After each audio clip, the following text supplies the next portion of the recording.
podemos decir: Padre, en el nombre de Cristo Jesús, te pedimos que tu amor y misericordia estén en cada uno de nosotros. Te ruego, Señor, que tú hagas cosas nuevas en cada una de nuestras familias, Señor. Hoy es viernes de familia y hoy te pedimos por todas las familias de esta iglesia, por todos los que hoy estamos aquí, Señor, que tú seas el que provea la provisión para nuestras casas. Si alguno está enfermo, que tú derrames sanidad, Señor, para que sean sanos, sean libres de toda enfermedad, Señor.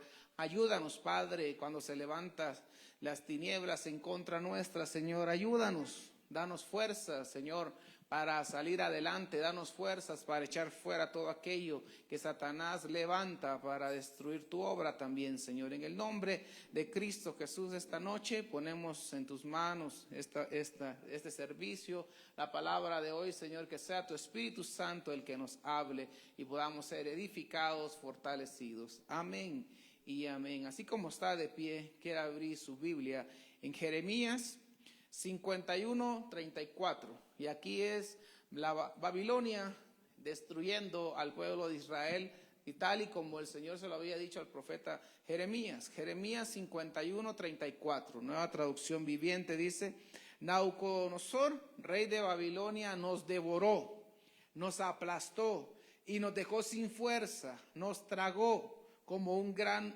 monstruo, y llenó su barriga con nuestras riquezas, nos echó de nuestro propio país. Amén. Puede tomar su lugar esta noche.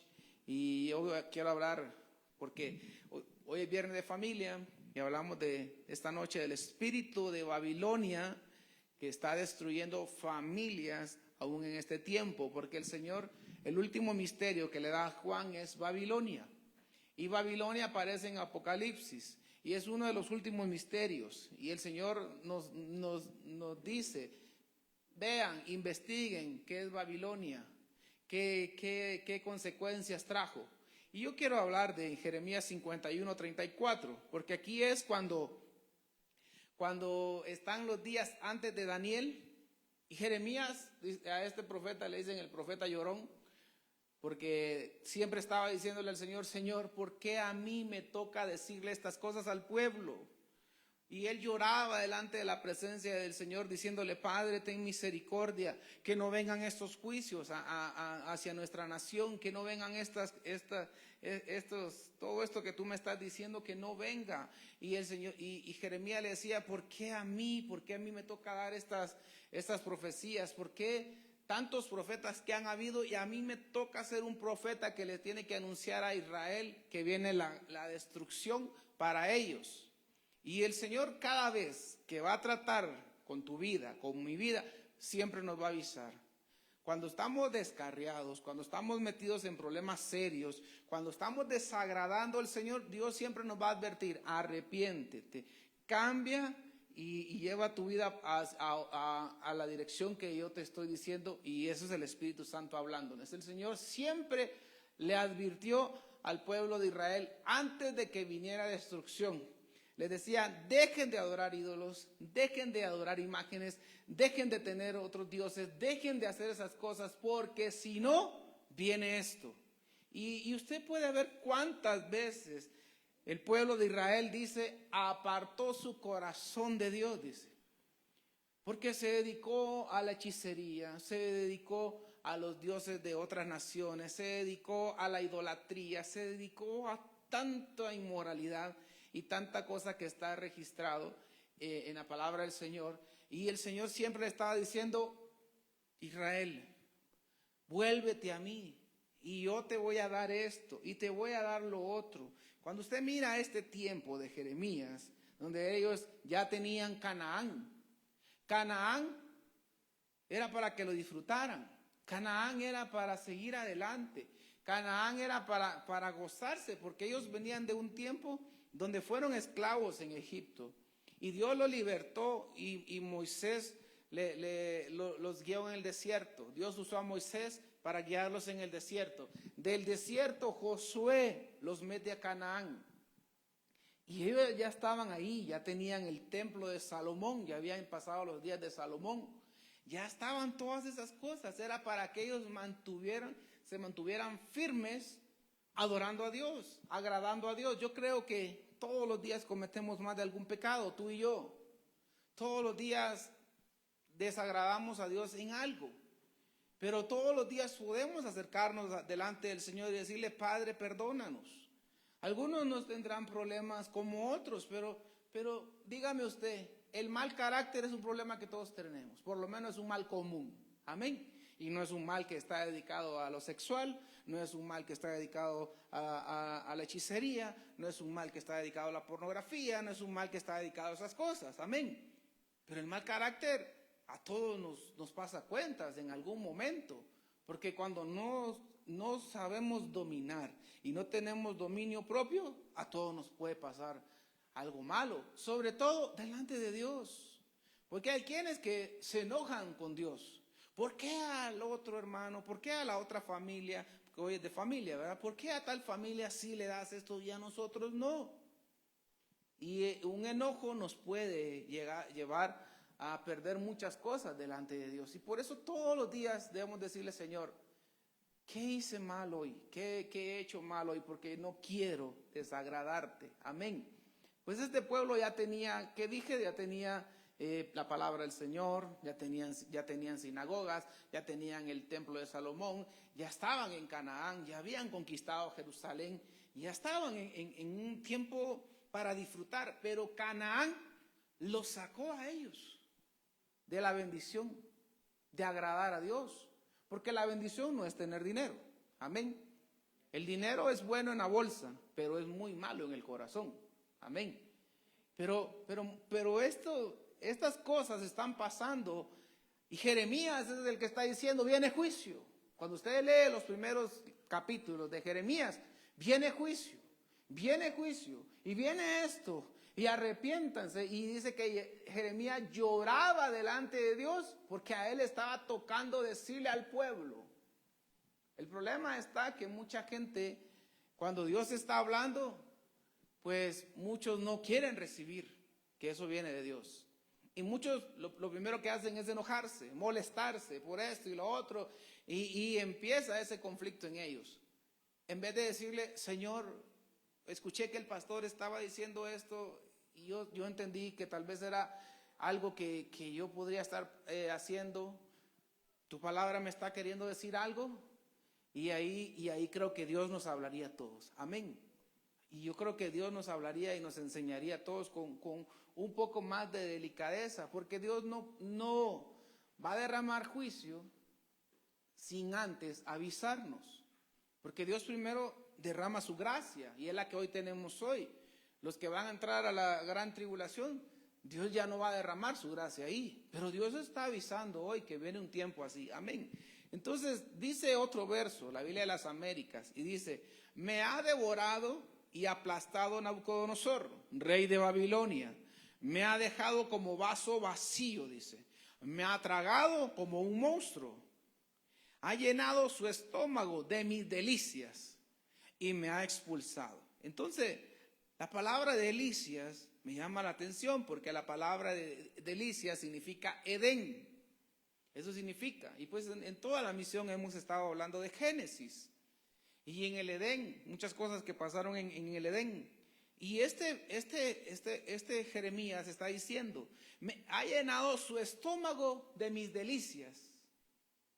Hermano, está diciendo: me está devorando mi economía, me está devorando mi familia, nos devoró familia, nos devoró tantas cosas más que podrían ser materiales, pero también devoró el deseo de adorar a Dios, devoró el deseo de humillarse delante de Dios, etc. Y entonces la palabra delicia significa Edén. Y Edén significa el placer, deleite, delicadeza, delicia. Y está diciendo Jeremías: este monstruo que viene de Babilonia, que viene del rey de Babilonia, Nabucodonosor, dice: me quitó el placer. Ya no sé si usted ha escuchado, familia, yo ya no tengo placer a la vida, ya no le encuentro sentido, ya no le encuentro nada. Y qué duro y qué difícil es cuando pueden llegar esos días a nuestras vidas, amén. Y qué duro es cuando ya no sientes placer congregarte. Qué difícil es cuando ya no sientes placer llegar a tu casa. Ya no sientes placer con la esposa, ¿verdad? Si es el esposo, con la esposa que empezaste y con la esposa que un día soñaste estar. Ahora ya no tienes placer. Cuando alguien ya no tiene placer, sea esposo, sea esposa. Los hijos llegan a casa y dicen, ay, ahí está mi papá, ahí está mi mamá, ay, solo son problemas por esto y esto y esto y esto, etcétera. Y ya no hay un placer, la casa ya no es un Edén, porque nuestras casas deberían de ser un Edén, amén, donde Dios está cuidándonos, donde Dios está mandando la provisión, donde Dios está mandando todo lo que tú y yo necesitamos, y donde estamos siendo instruidos y guardados y nos estamos deleitando en la presencia del Señor, y nos estamos alegrando con nuestras familias, y estamos teniendo placer, amén. Porque qué lindo es sentarnos todos a la mesa, papá, mamá e hijos, sentarnos y disfrutarse un plato de comida, por ejemplo. Qué lindas esas cosas. Pero qué duros aquellos días para muchas familias que sentarse a una mesa es para todos estarse peleando. Y entonces ahí ya no hay placer, ahí ya no hay deleite, ya no hay delicadeza, ya no. Se perdió ese huerto, se perdió ese Edén que estaba ahí. Entonces Nabucodonosor está diciendo, nos quitó nuestro Edén. Yo te digo, hermano, hermana, podrán ser muchos días difíciles, podrán ser muchos días de desierto, podrán ser muchos días de prueba, podrán ser muchos días de esto y de lo otro, pero no nos pueden quitar la alegría en familia. Amén. No nos pueden quitar el gozo en familia. No puede nuestra casa dejar de ser un Edén. No puede nuestra casa dejar de ser un Edén, porque el día que nosotros permitimos eso, llega Nabucodonosor, llega este monstruo de Babilonia, y llega para destruir y para quitarnos todo lo que tú y yo podamos tener. Amén. Una cosa es que Dios te pruebe, y Dios me pruebe, nos pruebe, ¿sí? Y una cosa es que Dios nos meta a un desierto porque nos quiere hablar, porque hay algo en nosotros que no ha cambiado. Pero algo es muy distinto es que por un pecado yo eché a perder mi Edén. Amén. Amén. Esas son cosas muy, muy distintas. Porque Dios probó a Job, pero Dios metió a un desierto a Israel. Amén. Pero Jesús pasó la tormenta con sus discípulos para enseñarles a ellos qué tenían que hacer en medio de la tormenta. Y en medio de la tormenta no estaban siendo probados. Lo que Jesús les enseña es a reprender la tormenta, que es muy distinto a un desierto y a una prueba. Amén. Pero cuando alguien cae en pecado, hasta del reino de los cielos lo pueden echar, si no se arrepiente, si no cambia, si no hay una transformación en él o en ella. Amén. Entonces hay cosas que son muy diferentes y son muy distintas. Amén. A todos nos puede llegar el día de la prueba, a todos nos puede llegar el día del desierto, a todos nos puede llegar el día que llega un viento huracanado, y viene y trata de destruirnos. A todos nos puede pasar eso. Pero el Señor da la salida como se debe salir de una prueba, el Señor da la salida como se debe salir de un desierto, y el Señor da la salida como se debe salir de una tempestad, por ejemplo. Amén. Y cuando alguien está en pecado, pues la solución es arrepentirse. El que confiesa y se arrepiente alcanza misericordia. Y Dios puede hacer algo nuevo en él o en ella. Amén. Entonces, tenemos varios panoramas, ¿verdad? Y entonces, Babilonia significa confusión religiosa. La Babilonia va a venir a tratar de confundir para destruir nuestro Edén, como está diciendo aquí Jeremías. La Babilonia va a tratar de venir para destruir riqueza, familia, patrimonios, etcétera, muchas cosas, ¿sí? Y de eso tú y yo debemos de cuidarnos. Entonces, en los días de Nabucodonosor, ya lo dije, lo vuelvo a repetir, ya estaba el templo de Salomón, ya estaba construido, ya habían sinagogas, ya habían algunos rollos, porque dice la Biblia que Daniel leía a Jeremías, dice, y leía a Ezequiel, amén. Y leía Lamentaciones que había escrito Jeremías. Y entonces miramos que ya había palabra escrita. Tal vez no era como hoy lo tenemos digital. Hoy lo tenemos de otra manera. Hoy ya no tenemos que andar cargando tantas Biblias para saber qué dice la Biblia de las Américas, la Nueva Traducción Viviente, la Reina Valera, la Peshitta, la Rotterdam, y etcétera. Tantas Biblias que hay, ¿sí? Solo en este dispositivo creo que ando 110 Biblias. Ya no tenemos que andar aquel montón de cuadernos. Y ahora imagínense agarrar concordancias y agarrar diccionarios. Pues ellos solo tenían rollos. Y estaba muy limitado porque solo lo tenían ciertas personas los que podían comprarlos. Pero dice la Biblia que Daniel leía Jeremías. A lo mejor Daniel obviamente tenía una buena posición en el reino y compró algún rollo. O iba a alguna de las sinagogas que todavía habían quedado y ahí leía la palabra del Señor. Pero en algún lugar lo leía. No dice no aclara la palabra dónde lo leía. Pero lo leía. Amén. Pero el éxito de Canaán, la bendición que tenía Canaán a esta gente, los sacó. Y les vino los devoró de una manera terrible, terrible. Y Jeremías lloraba y le decía a Dios, no mandes destrucción, no mandes esos juicios, por favor. Y por eso muchos teólogos le dicen a él el profeta llorón, porque en sus cartas ahí estaba a declamar y va a llorarle a Dios que no pasara eso. Porque creo que cuando hay un ministro que tiene un buen corazón, no le desea nada malo a nadie. Amén. Y él, por lo menos, él se mira que era un ministro que estaba tratando de hacer lo mejor que pudiera él. Pero por más que un ministro quiera detener algo que venga para alguien, no se puede. Jeremías es un caso de eso, no se puede. Y entonces Jeremías está en esta situación y él dice, Dios, no tienes para mí otra cosa que no sea juicio. Tu palabra siempre es dura. Tu palabra siempre es dura y es que la palabra de Dios es dura. Cuando nos va a corregir, nos va a doler. Amén. Si no, mire usted como padre que está aquí, cómo corrige a sus hijos. Cuando sus hijos ya se salen de lo que a usted no le parece, de las reglas que usted ha puesto, usted agarra el cincho y los corrige. Amén. Y la Biblia dice que eso es bueno hacerlo. No dice que sea malo. Amén. Entonces es como una espada para esta gente, dice Jeremías. ¿No tienes algo mejor para mí? Yo ya no quiero ser profeta. Así no quiero porque mira cuántos ya no me miran bien. Y verdad, y qué difícil estar en los zapatos de un hombre como este, de un ministro como este, y la talla de este tipo de profeta, cuando usted mira todo lo que Dios le revela y todo lo que Dios le dio a él. Y qué difícil porque él lo que hace es dictaminar lo que Dios está viniendo, va a venir a ellos. Dice Jeremías 6:8. Pues si usted tiene dudas de que Jeremías estaba tratando de ayudar y enderezar al pueblo, dice Jeremías 6:8, Biblia de las Américas, dice, sé precavida, oh Jerusalén, no sea que mi alma se aleje de ti.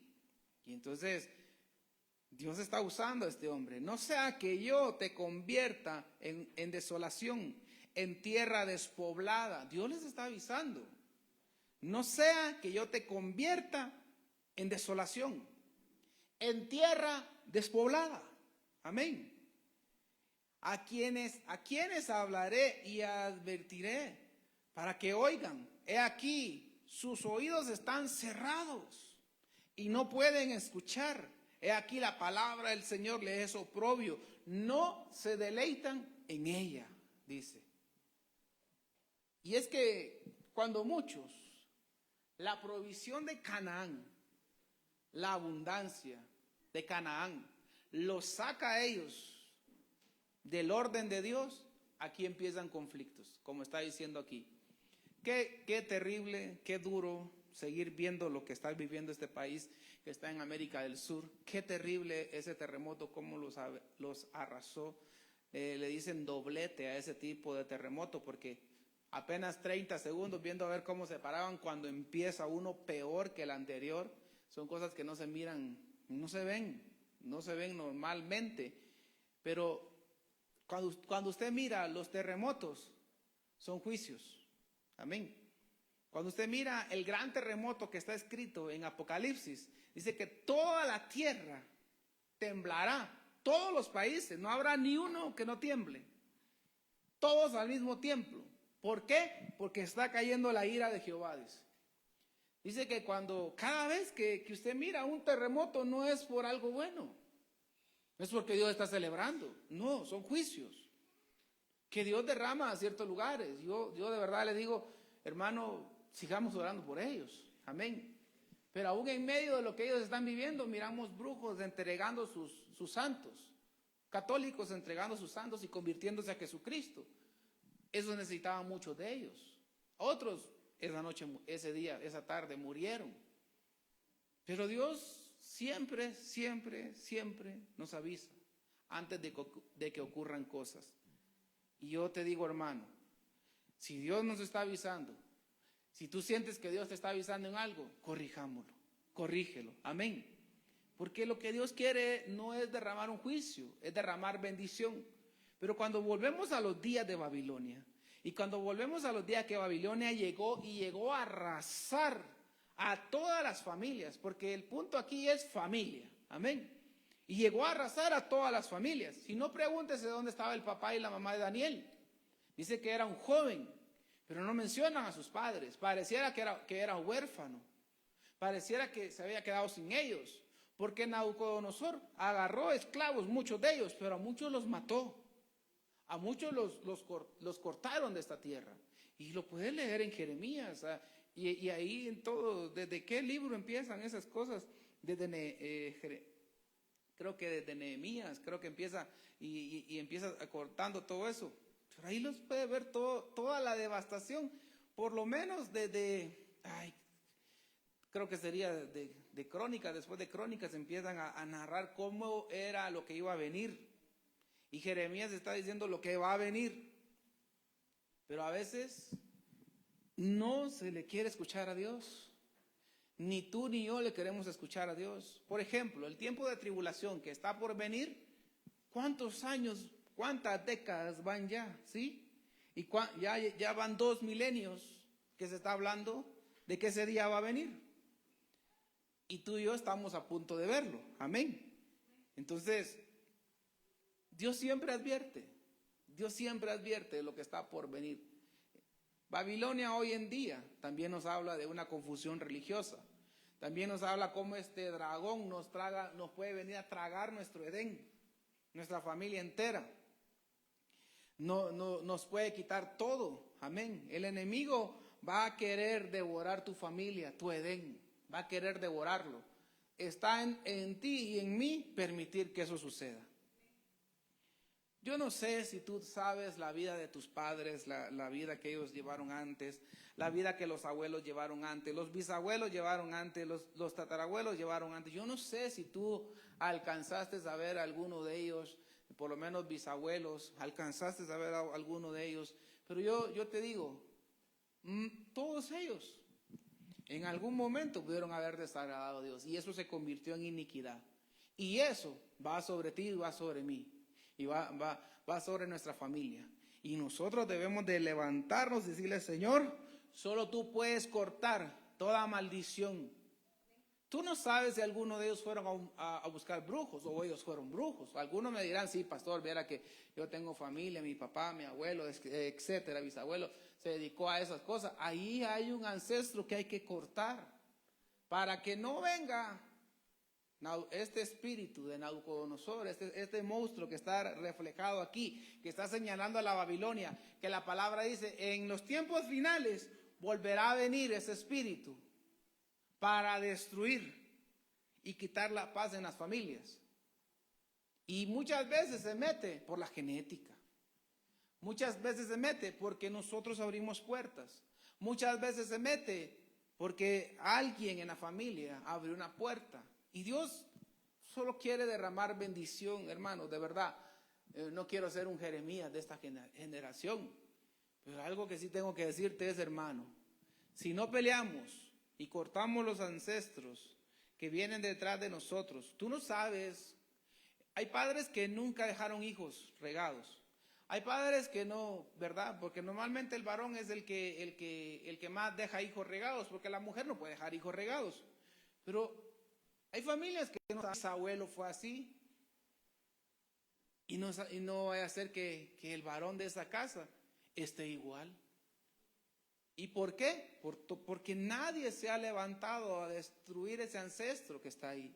Pero volvamos a esto. Los babilónicos, antes de atacar Israel, primero la sitiaron. En ese tiempo, los de Babilonia lo primero que hicieron fue sitiar a Israel.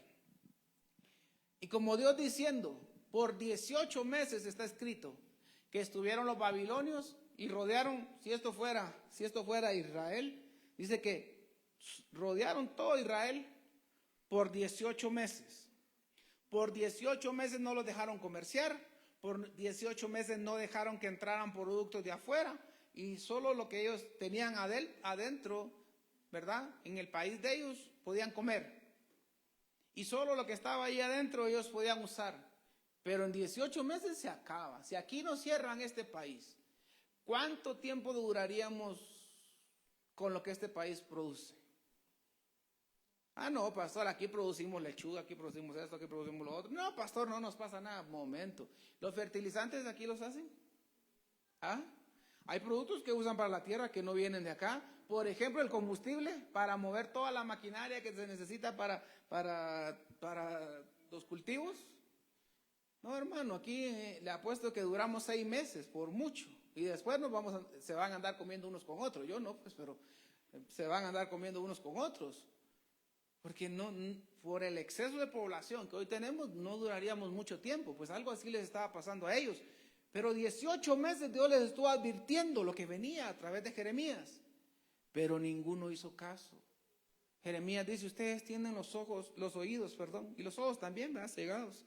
Los oídos los tienen tapados, no pueden escuchar que viene una destrucción. Por más que les digo, no entienden, decía Jeremías. Y Dios al final permitió lo que él estaba diciendo a través del profeta. Ellos pudieron haber visto lo de Nínive, o por lo menos haber aprendido de lo de Nínive. O por lo menos, ¿verdad? Si ellos hubieran hecho lo de Nínive, y Dios hubiera derramado misericordia y Dios los hubiera librado. Pero la prosperidad de Canaán los tenía tan ciegos. La comodidad de Canaán los tenía tan distraídos que ellos ya no entendían lo que vivían. Dice Lamentaciones 1:11. Dice, todo su pueblo gime buscando pan. Han dado sus tesoros a cambio de comida para restaurar sus vidas. Mira, oh Señor, y observa que me están despreciando. Lo vuelvo a leer. Todo su pueblo gime buscando pan. Aquí fue cuando ya había venido la devastación. Cuando Babilonia los destruyó, Nabucodonosor entró, los destruyó y los aniquiló. Y dice que ahora, después de ellos de tener tanta abundancia y de tener tanta prosperidad, dice que ahora estaban gimiendo por pan. Ahora estaban buscando pan. Y pues qué duro, ¿verdad? Porque después de haber tenido una estabilidad, después de haber tenido un templo, hasta el templo les destruyó Nabucodonosor. El templo de Salomón, ahí fue donde fue destruido. Y le devastó todo el sistema de adorar a Dios, porque entró la idolatría hasta donde ya no. Y ahora ellos están gimiendo pan y están clamando por pan. Pero yo diría, hermano, hermana, ¿no será mejor hoy pedirle misericordia a Dios? Porque no es necesario estar metido en un pecado de los que todo el mundo puede señalar porque está público. No, hay pecados que están dentro del alma. El odio está metido dentro del alma, ¿sí? El mal carácter es algo que se nota. Pero el odio está metido dentro del alma. ¿Qué otro? La raíz de amargura está metida dentro del alma. Esos son pecados que están ahí dentro del alma, ¿sí? Que son difíciles de señalar, aunque hay personas que con solo verle la cara usted dice qué amarga esa persona. Pero hay otros que son igual que yo, que para fingir somos buenos. Amén. Y todo el tiempo estamos alegres. Y yo te digo, cuando uno deja que la amargura se meta, puede destruir a alguien. Yo con eso no le digo, hermano, viera que estoy amargado. No, yo he lidiado y he luchado con eso. Y Dios en su misericordia me ha hecho libre. Amén. Pero hay personas que tienen esas cualidades de no mostrar la amargura que tienen. Pero hay otros que les es muy fácil mostrar la amargura que tienen. Entonces hay pecados que ahí están ocultos. Por ejemplo, el que comete adulterio solo con pensar en su mente y con desear, dice, a la mujer ajena, ya pecó, dice el Señor. Y aunque no vaya a acostarse a un lugar, a una cama, etcétera, etcétera, no quiere decir que no está pecando. Y eso es algo que nadie lo sabe, solo Dios y el Espíritu Santo dentro de esa persona que lo esté haciendo. Entonces dice aquí, todo su pueblo gime buscando pan. Han dado sus tesoros a cambio de comida para poder restaurar sus vidas. Mira, oh Señor, y observa lo que me están despreciando, dice Jeremías. Entonces, uno de los ataques al Edén, porque ahora son, ¿qué ataca Nabucodonosor? ¿Qué ataca este monstruo, este dragón? ¿Qué ataca? Dice que lo que hace es atacar la economía.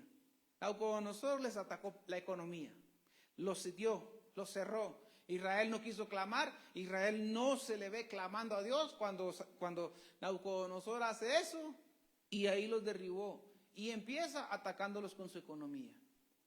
Pero ¿por qué? ¿Por qué mucho pueblo permite eso?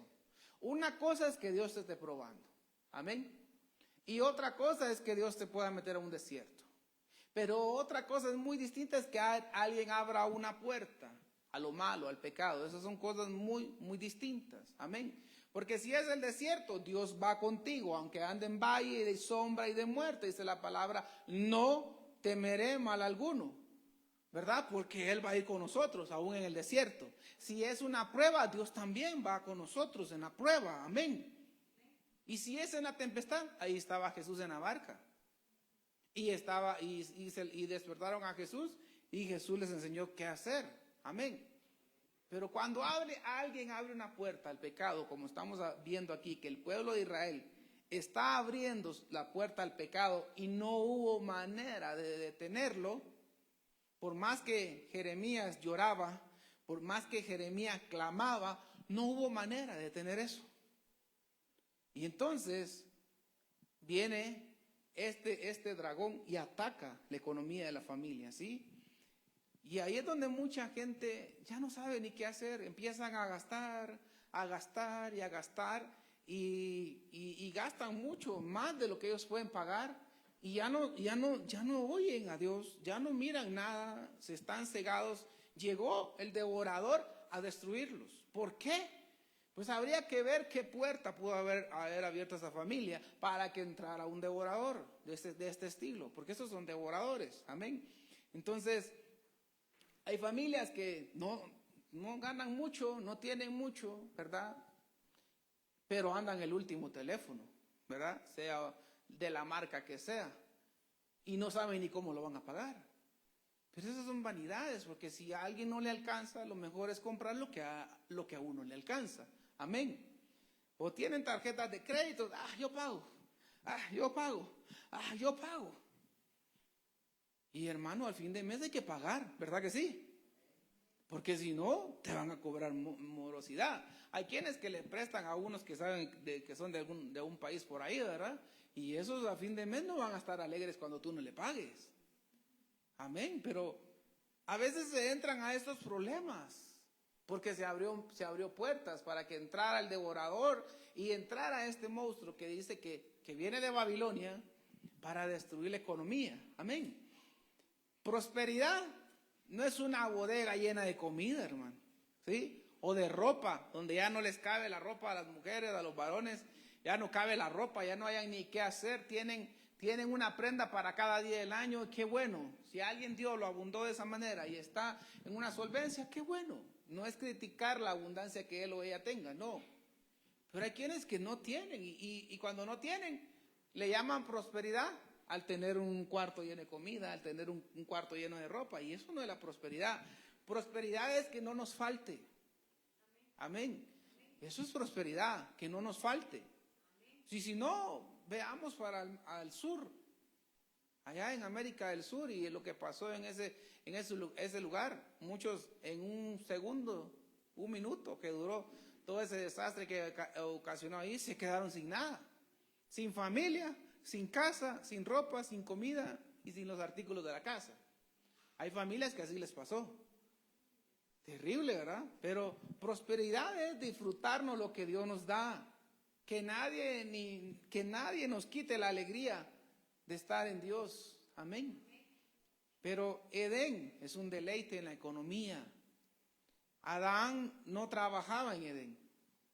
Con eso no le digo, hermano, ya mañana no trabaje. No. Usted vaya, trabaje y esfuércese en lo que tiene que hacer. Pero Adán estaba en Edén. De alguna manera trabajaba. Pero cuando lo sacan de Edén, fue donde le fue peor a él.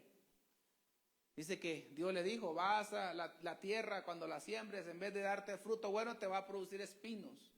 Te va a producir esto, te va a producir lo otro. Y en vez de ser de alegría para Adán, cuando trabaje la tierra con el sudor de tu frente, te vas a ganar ahora el dinero. ¿Qué le decía a Dios cuando estabas en Edén? La vida no era así para ti, Adán. Y cuando tú y yo estamos en Edén y mantenemos nuestra familia en Edén, aunque no sea las grandes cantidades que ganemos, pero nos va a alcanzar, pero vamos a tener para todo. Nos vamos a disfrutar los frijolitos, los platanitos, los huevitos, como toque, ¿verdad? No los vamos a disfrutar, nos vamos a comer con alegría. Pero dice Lamentaciones 2:11, porque hay varias cosas que señala Jeremías, y Lamentaciones lo escribe Jeremías, y hay varias cosas que señala, dice, mis ojos, Lamentaciones 2, verso 11, dice, mis ojos se consumen por las lágrimas, hierven mis entrañas, mi hiel se derrama por tierra, a causa de la destrucción de la hija de mi pueblo. Cuando niños y lactantes desfallecen en las calles de la ciudad, el verso 12, dicen sus madres, ¿dónde hay grano y vino? Mientras desfallecen como heridos en las plazas de la ciudad, mientras exhalan su espíritu en el regazo de sus madres. Aquí está diciendo niños y lactantes, dos. Pero aquí Jeremías está diciendo, no solo son los niños de 5, 4 años, pues hay niños de 15 años, porque son niños todavía. Podrán tener 15 años, pero su mentalidad todavía no está como la que usted tiene, que ya es adulto. Amén. Como un padre que ya sabe lo que es el trabajar, ya sabe lo que es tener una familia, ya sabe lo que es tener un negocio, una empresa, etcétera, ya sabe lo que es trabajar.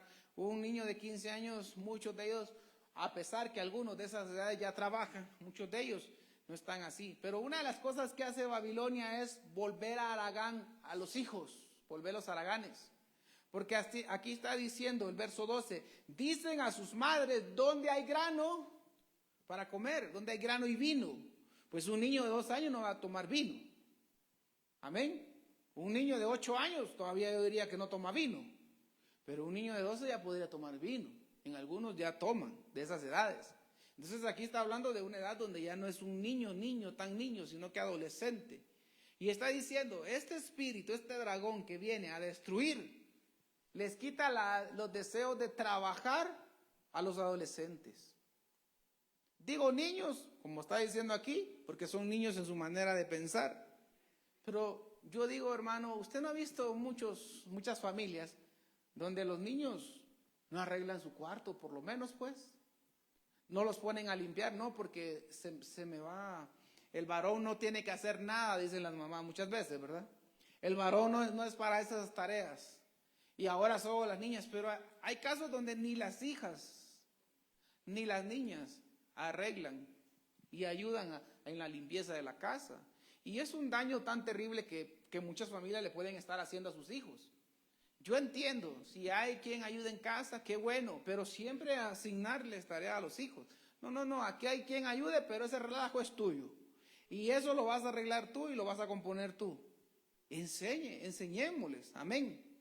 Porque eso va a traer, gracias hermano, eso va a traer bendición. Eso no va a hacer que un niño sea haragán. Yo recuerdo que mis vacaciones de cada fin de año Y aún cuando tenía vacaciones a mitad de año, yo me levantaba temprano, yo sabía la hora que mi papá se iba a trabajar y al negocio que él tenía, y yo le decía, papá, me voy contigo hoy.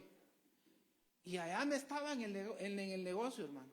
Y no crea que llegaba a ver me ponía a ver televisión, obviamente, era un niño.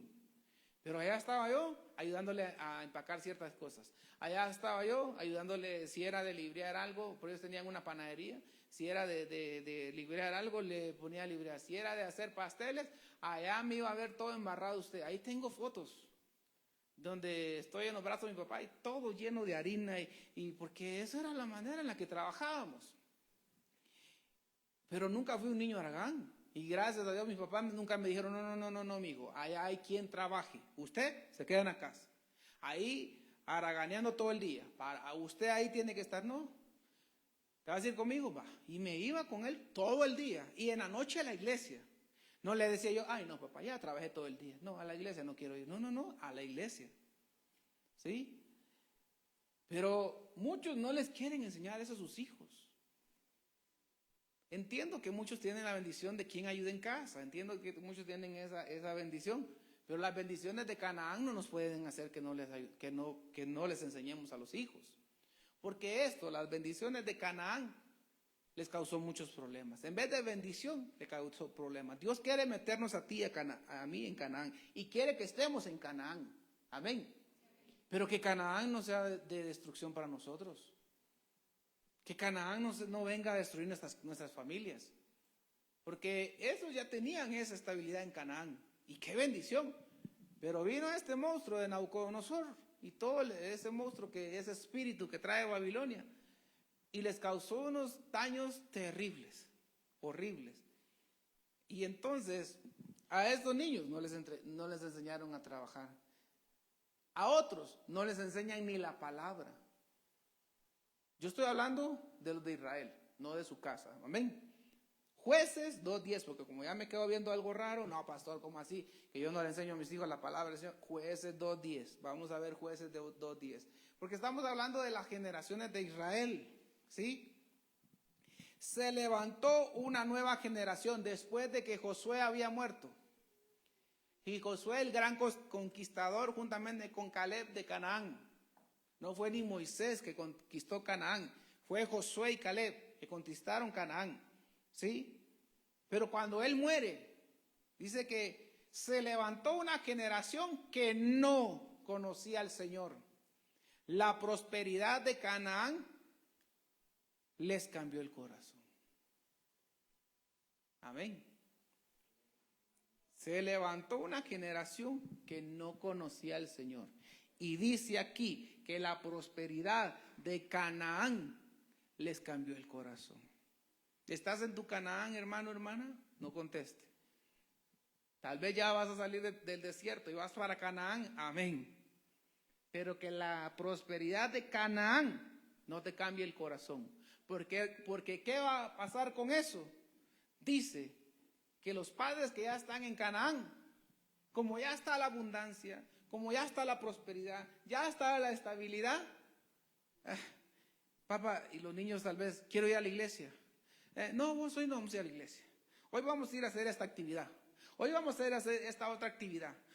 Es que como ahora hay, entonces ahora te voy a llevar a practicar tal deporte. Y se le va la vida en eso. Qué bueno que usted tiene para llevar a su niño, a su niña a un deporte. Qué bueno, yo no me voy a meter con eso.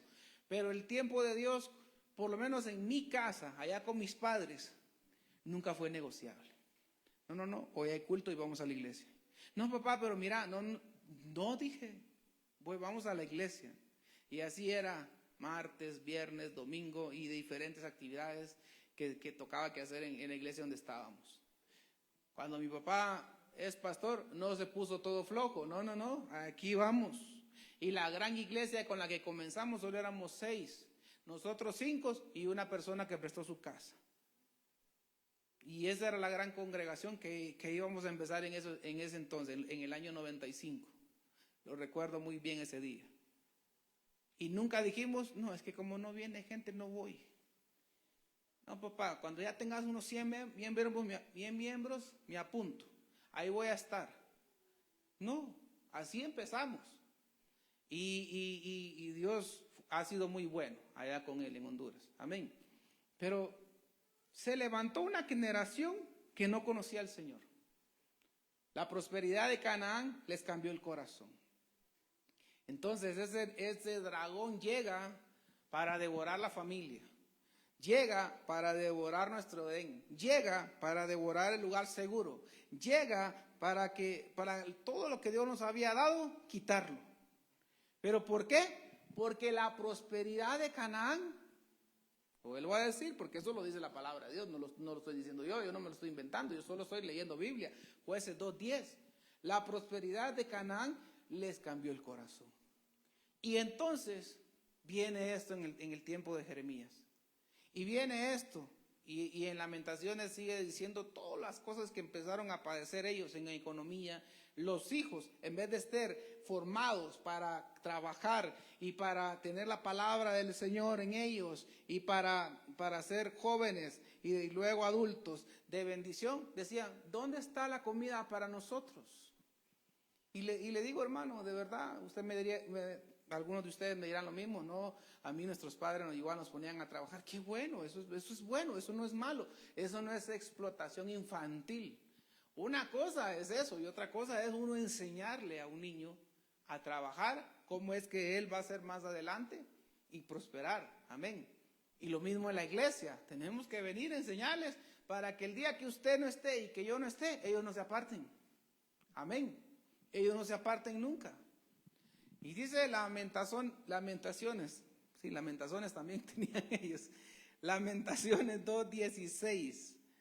Lamentaciones 2:16 dice, han abierto contra ti su boca y todos sus enemigos silban y rechinan los dientes. Dicen, la hemos devorado, dicen los enemigos. Ciertamente ese es el día que esperábamos, lo hemos visto, alcanzado y lo hemos visto. Aquí se estaba riendo este dragón que venía de Babilonia. Aquí se estaba riendo Satanás de ellos. Por fin les quité todo. Por fin. Mire, hermano, una cosa es lo que le pasa a Elías, ¿va?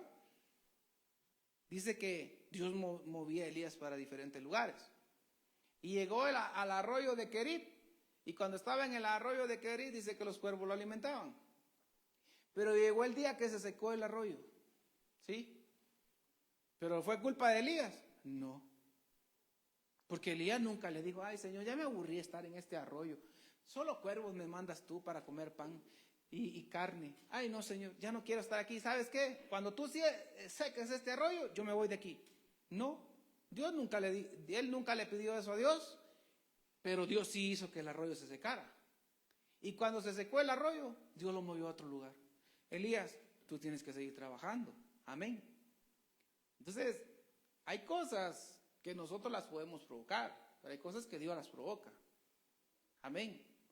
Entonces, esos son los puntos que yo quiero que usted me entienda esta noche. Pero este pueblo, ellos estaban provocando que el Edén que Dios les había dado, porque si usted, algunos, verá, eruditos, algunos escatólogos, algunos teólogos dicen que el Edén estaba por lo menos encima de Jerusalén. Por eso ahí empezó todo y ahí va a terminar todo. Amén. Por eso es que Israel es muy importante y Jerusalén sobre todo. El Señor dice, orad por la paz de Jerusalén. Y muchos dicen que ahí era la conexión con Edén. Y por eso ahí empezó y ahí mismo va a terminar. Amén. Ahí es donde Jesús pondrá sus pies en el monte de los olivos. ¿Dónde es? En Jerusalén. Pero volvamos a Lamentaciones 4:2. Sigamos, porque hay más cosas que dicen aquí. Todavía tengo 10 minutos para seguir, ¿sí? Lamentaciones 4:2. Los hijos preciados de Sión, que valían su peso en oro puro, ¿cómo es que ahora son tenidos por vasijas de barro, obra de manos del alfarero? Entonces, lo vuelvo a leer. Los hijos preciados de Sión, que valían su peso en oro puro. Los hijos de Sión eran oro puro, dice. Ese era el valor de ellos. Y Babilonia vino y los convirtió ¿Y cómo es que ahora son tenidos por vasijas de barro? Los desvaloró. Y entonces cuando uno le abre la puerta a este rey de Babilonia, ¿sí? Que una vez más aparece en Apocalipsis, y Juan está diciendo, un misterio nuevo tengo, Babilonia. Y ahí está escrito, búsquelo, está en Apocalipsis, del 1 al 22, ahí lo va a encontrar, ¿sí? Y ahí está. Y está diciendo que a Juan le dan el misterio de Babilonia una vez más, que una vez más Babilonia va a resurgir. Pero este es otro tema para otro día, ¿sí? Y entonces son tenidos por vasijas de barro, los hijos de Sión, cuando antes eran oro. Entonces, tus hijos son valiosos, hermanos, porque son herencia de Jehová, amén. Pero hay padres que a los hijos, por ejemplo, en la Biblia está registrado casos como Isaac y Rebeca. Para Isaac, Esaú era una vasija de oro, pero Jacob era un vaso de barro. Porque él tenía preferencias para Esaú. Y para Rebeca era más importante Jacob que Esaú. Esaú era el que iba a trabajar. Esaú era el que traía la provisión. Ya cuando su padre envejeció y todo, y usted mira a Isaac que ya no miraba, y entonces Esaú era el que iba a cazar. ¿Y dónde estaba Jacob? Dice que estaba al lado de la mamá en la cocina. Cuando la mamá ya no estaba en la cocina, a lo mejor se ponía a ver las novelas con ella. No digo que sea malo ver novelas, ¿sí? No es malo ver televisión, series, se le dicen ahora. No es malo, hermano, no seamos legalistas, ¿sí? No es malo. Pero el punto es este, ¿por qué no iba a cazar? Él también. ¿Por qué no salía a trabajar y traía provisión para su casa? Yo le diría, me gusta más el estilo de Saúl, trabajador, proveedor para su casa, que el estilo de Jacob. Porque usted mira la vida de Jacob, era un tramposo, engañador, hasta que el ángel de Jehová, él se encontró con el ángel de Jehová y tuvo un cambio en él por fin. Cuando llega con Labán, le tocó ir a trabajar lo que nunca había trabajado en la casa de su padre y de su madre. Allá sí le tocó ir a trabajar. ¿Pero por qué trabajó? Porque se enamoró de Raquel. Y le tocó pagar doblete, ¿va? Por Lea y por Raquel. Y el triple para poderse llevar, para poder sacar dinero de ahí, porque ese su suegro era cosa seria. Amén. Pero volvamos a estos puntos, ¿verdad? Porque estamos viendo a Isaac y Rebeca. No, mi favorito es Esaú. No, mi favorito es Jacob. Qué duro, ¿verdad? Porque no debería de ser así nuestras familias. No, pastor, es que este me salió pilas igual que yo, pastor. Que es que el otro salió al suegro, salió a la suegra, salió al abuelo, ¿verdad? No solo al suegro, ¿verdad? Yo no creo que mi suegro decía, me está doliendo esto. No, ¿verdad? Salió igual a mi papá, dirá alguien. Ay, es que ese es mi papá, cosa, y este me salió igual, hasta la misma cara, el mismo caminado, el mismo parado. Ay, no, pastor. Por eso el otro sí me gusta, porque el otro es distinto. Y pues esas cosas no deben existir entre nosotros. Pero Babilonia llega a confundir. Llega este monstruo a cambiar las cosas. Todos los hijos deberían de ser hijos de valorados en oro, porque todos son herencia de Jehová. Amén. Amén. El hijo pródigo cuando se fue, y cuando regresó, no dejó de ser un vaso de oro para su padre. Lo recibió con honra. Le dijo, vístete, y esto y lo otro, y todo lo que él ordenó inmediatamente. No dejó de tener un valor alto para su papá. Pero en otros casos, yo he visto casos de familias terribles, donde la hija solo porque salió embarazada y no se casó, y solo pasó eso, le toca entrar en casa otra vez, y los padres le dicen, vas a comer en la cocina. Yo conozco casos, yo los vi. Y yo digo, ¿por qué? Es cierto, ella pudo haber fallado, es cierto, ella se pudo haber equivocado. Es que, hermano, cuando el amor entra, qué difícil es, ¿verdad? Si no, recuerde usted su etapa de soltería. Qué difíciles son esas etapas cuando el amor entra.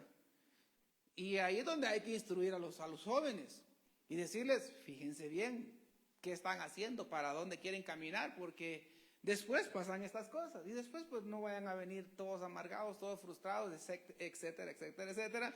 Pero volvamos al punto. ¿Por qué no recibir una hija?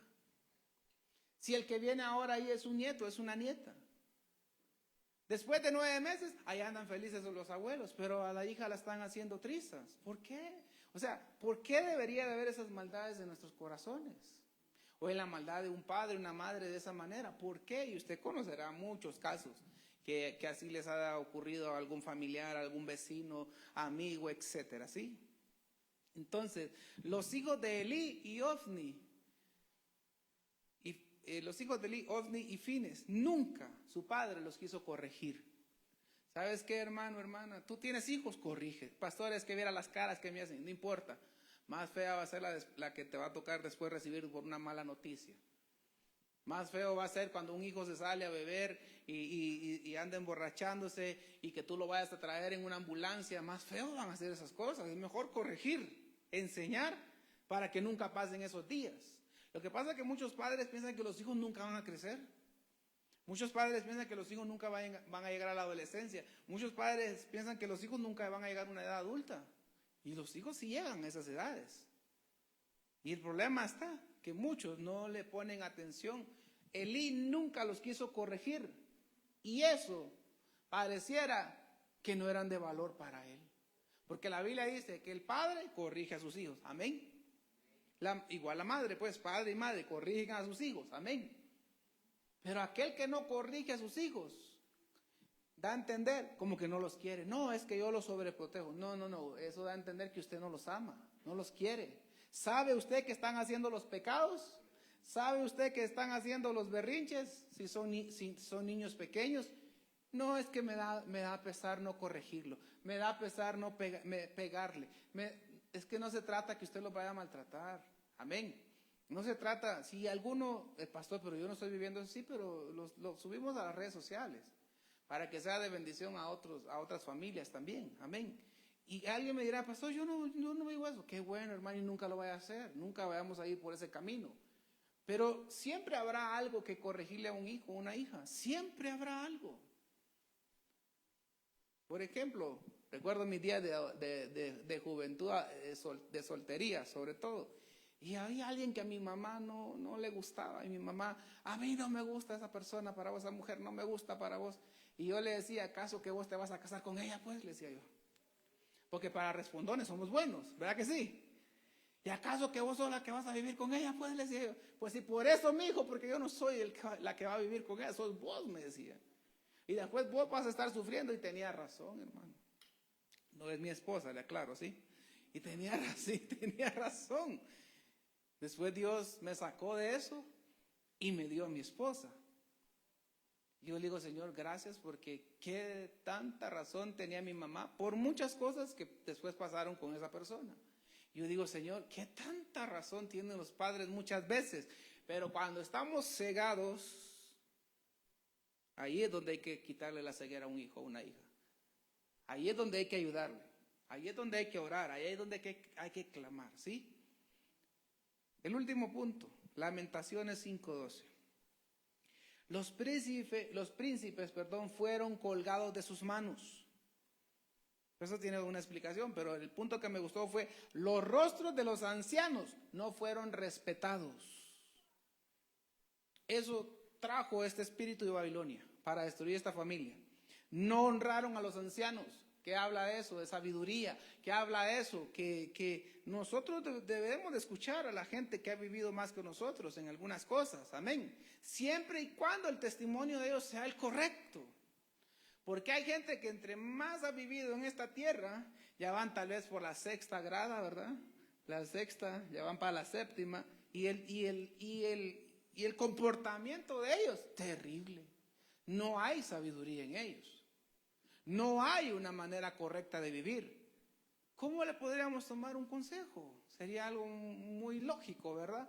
Pero hay quienes que ya llegaron a esas edades y entonces se cumple lo que el apóstol Pablo está diciendo. Las mujeres ancianas, no necesariamente está hablando de una mujer de 60, 70, 80 años, no. Las mujeres que ya tienen una edad para poderle enseñar a las que están recién casadas, denle buen testimonio.